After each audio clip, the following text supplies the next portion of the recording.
दोस्तों, हिंदुस्तान एक ऐसा देश है जहां सूरवीरों, दानवीर, कर्मवीर की कोई कमी नहीं है। इतिहास गवाह है, जब जब राजाएं, महाराजाओं या शासक को जब प्रजा की जरूरत पड़ी, तब प्रजा अपनी अपनी हैसियत से सब लोगों ने राजा, महाराजा या शासक को मदद करने की कोशिश हर हमेश की है। इसी तरह हम समझते हैं कि सभी जगह सरकार काम नहीं पहुंचा सकती। इसीलिए क्या होता है, समाज में बहुतल लोग अपनी अपनी हैसियत से एक दूसरे को मदद करने की कोशिश कर रहे हैं। इसी प्रकार कहीं संस्थाएं, कहीं NGO और कई लोग ऐसे हैं अपने आप मदद करते हैं, लेकिन किसी को पता नहीं चलता। वैसे ही मैं आज निष्ठा फाउंडेशन की बात करने वाला हूँ। निष्ठा फाउंडेशन ज़्यादातर गांधीनगर, गुजरात में अपना कार्य करता है।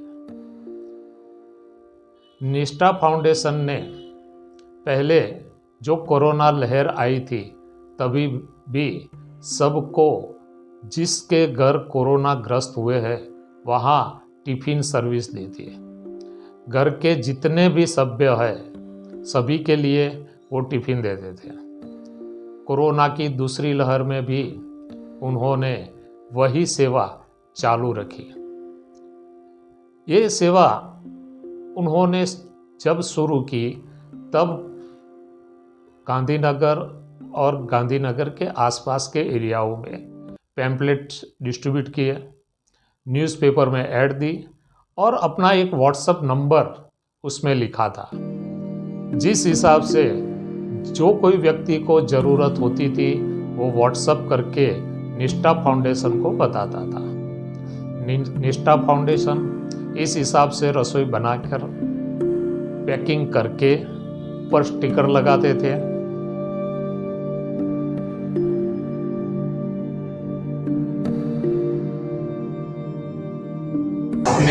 परिचय आपसे? મારું નામ ચાંદેલિયા પરેશભાઈ છે। क्या नाम है? મારું વતન ભાવનગર છે। આ પ્રવૃત્તિ શરૂ કરવાનું ક્યારે સૂચ્યું? વિચાર ક્યારે આવ્યો? પ્રવૃત્તિ શરૂ કરવા માટે ઘણા ટાઈમથી વિચાર હતો અને અમે ઘણા સમયથી એટલે કે એક વખતે આ કાર્ય કરીએ છીએ, પરંતુ અત્યારે આવા કપરા સમયની અંદર થોડું એવું લાગ્યું કે નહીં, અત્યારે આપણે માનવ સેવા એ પ્રભુ સેવા એ જેથી કરીને લોકોને જે જરૂરિયાત છે એને આપણે અત્યારે મદદરૂપ થઈએ, એટલા માટે આ કાર્યની અમે અત્યારે હાલ શરૂઆત કરી છે। આપનું નામ જાણો છો? આપ આ સંસ્થા સાથે કઈ રીતે સંકળાયેલા છો? આ સંસ્થા સાથે હું જ્યારથી સંસ્થાનો ઉદ્ભવ થયો છે ફાઉન્ડેશનની, ત્યારથી હું આ સંસ્થા સાથે સંકળાયેલો છું। આ સંસ્થા જ્યારે મેં 7 મહિના પહેલાંની સંસ્થાની શિવાશ્રય પ્રવૃત્તિની બધી કરે છે। મુલાકાત હોય છે તો અમે ભાષણ આપીએ છીએ, લોકો બાળક હોય છે તો ભણાવવાનું છે। આ પુરાના કપડાની અંદર અમે બધા કમિશનના જે લોકોની કમિટી છે, કમિટી વિષયમાં કમિટીમાં અમે ડિસાઇડ કર્યું છે કે અત્યારે માણસને જો જરૂર છે તો એક અંદર જીવવા જોઈએ।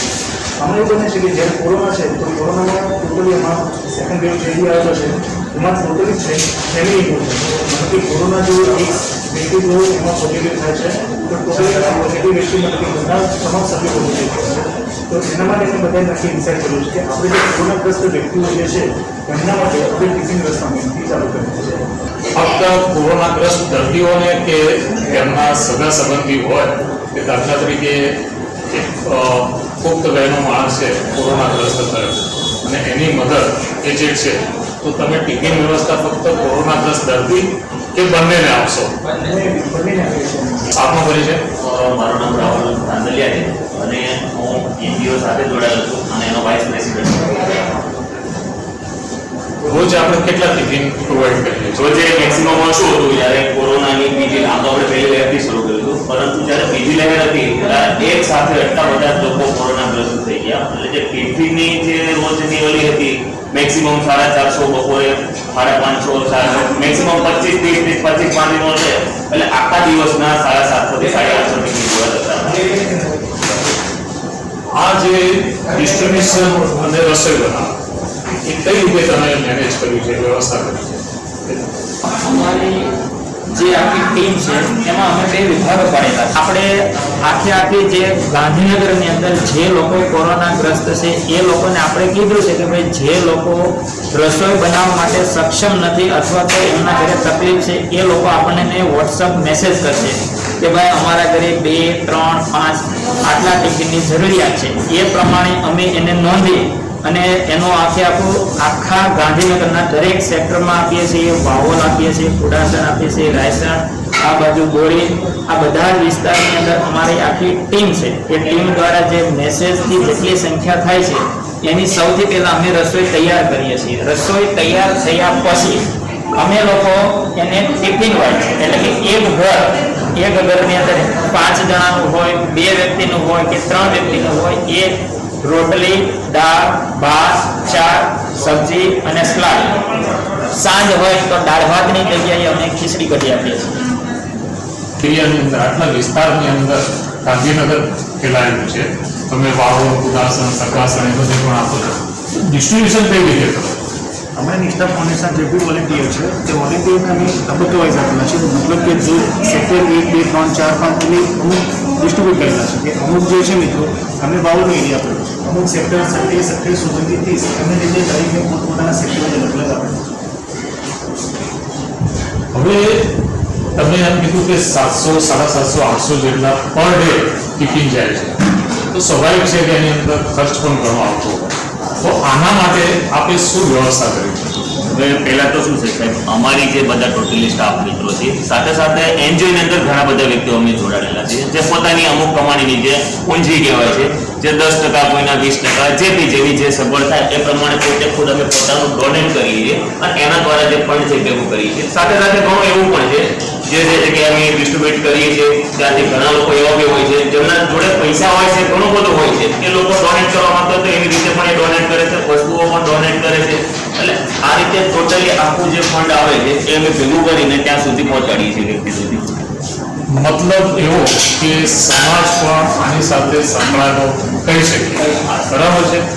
તમને સરકાર તરફથી કોઈ સહાય કે કઈ પણ જાતનું પ્રોત્સાહન મળ્યું હોય એવું ઘટના યાદ થઈ? સરકારશ્રી પાસેથી આપણે કોઈ સહાય ક્યારેય નથી. જે કાંઈ કરીએ છીએ આપણે આપણી સાથે જ કરીએ છીએ.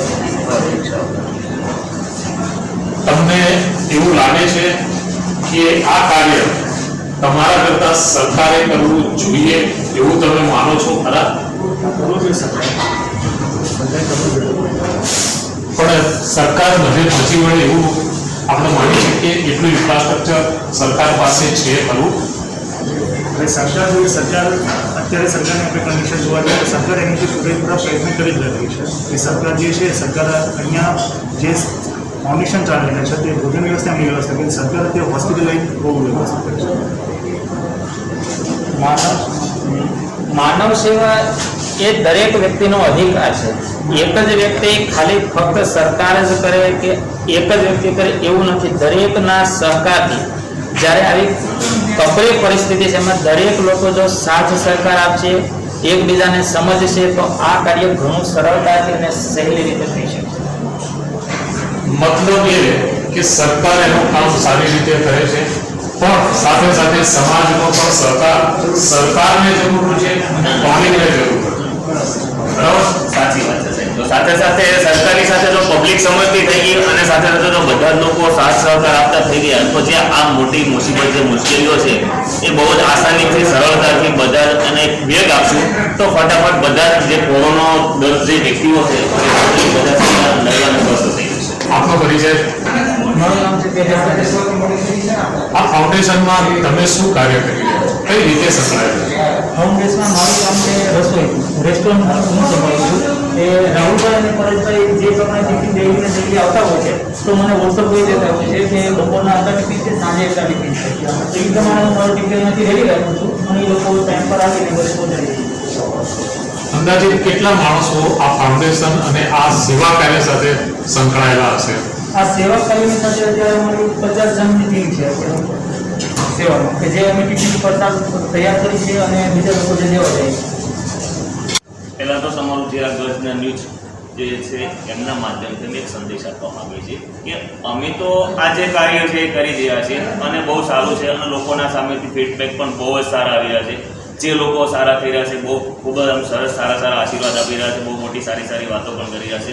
સાથે સાથે અમે સંદેશ એવો આપવા માગીએ છીએ, ભલે તમે વધારે ના કરો તો કંઈ નહીં, પણ તમે પણ લોકો ક્યાંક આવી જે NGO છે અથવા તો પોતાના દ્વારા અથવા તો તમારી આજુબાજુમાં ક્યાંય તમને ધ્યાન પર આવતું કંઈ દેખાતું હોય, કોઈની તબિયત આ છે તે છે કે આવતું હોય તો તમે મદદ ના થાય તો કંઈ નહીં, પણ બને તો ત્યાં સુધી આવો કોઈ NGOનો સંપર્ક સાધો અથવા તો એને જાણ કરો, જેથી કરીને એ પણ એક મોટી સેવા છે અને એના દ્વારા જે લોકોને મુશ્કેલી છે, તકલીફ પડતી હોય એનું પણ આપણે એક નિવારણ કરી શકીએ. અને એના માટે ગર્જના ન્યૂઝના પણ અમે ખૂબ આભારી છીએ, જેણે અમારી પણ એક નોંધ લીધી. ક્યાંક એમને પણ એવું જોવા મળ્યું કે જાણવા મળ્યું આ લોકો કંઈક સેવા એવી કરી રહ્યા છે, તો એ પણ એક સેવાના ભાગરૂપે જ એક સેવાનો ઓલું જ કરી શું કહેવાય સેવા જ કરી રહ્યા છે, જેથી કરીને લોકોને જનજાગૃતિ. રાહુલભાઈએ જેમ કીધું કે લોકોએ પણ આ માટે થોડી જાગૃતિ કેળવવી જોઈએ, તો આ સંદર્ભે તમે પ્રજાને કંઈ કહેવા? નિષ્ઠા ફાઉન્ડેશન ઓલવેઝ તમારી સાથે છે. કોઈ પણ તકલીફ હોય તો નિષ્ઠા ફાઉન્ડેશનના ગર્જના ન્યૂઝ માધ્યમથી અમે અમારા કોન્ટેક્ટ નંબરથી આપીએ છીએ.